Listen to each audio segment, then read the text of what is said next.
Super hot, super hot, super hot, super hot, super hot, super hot, super hot. Superhot is fresh, exciting, and original. Its core mechanic is wholly unique, yet its single-sentence explanation, "time only moves when you move," is so intuitive and easy to understand that it's astounding that no other game has tackled bullet time in quite the same way. I'd call it innovative, but that word is such a cliche that it seems hollow and inappropriate to apply it here.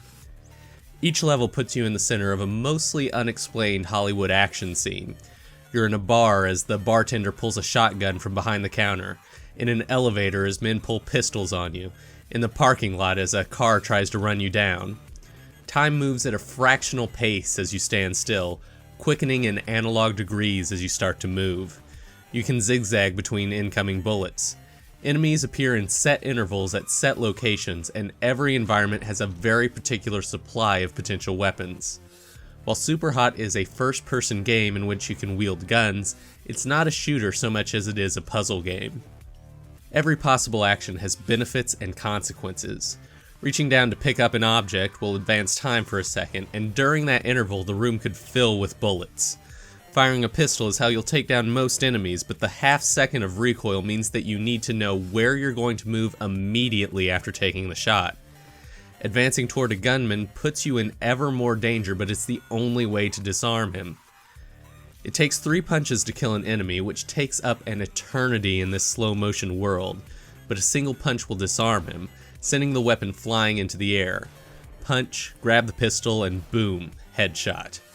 Then there's another bad guy threatening, and another, each one their own little miniature puzzle to solve. Along the way, there are hints of the action film plot driving these scenes. It was a setup. But the story of Superhot is the story of someone playing Superhot.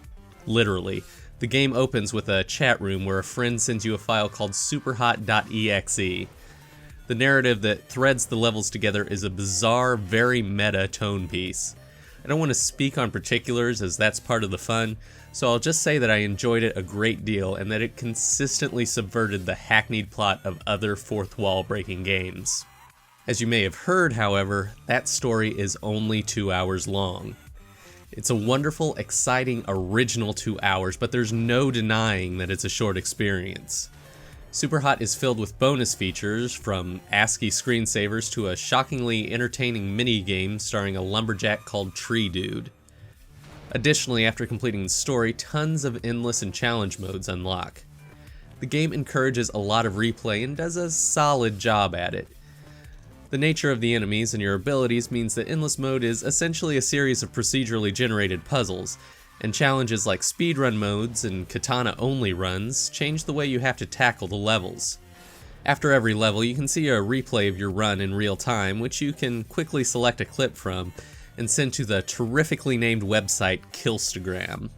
The bonus features are good, but they're not as great as that core experience.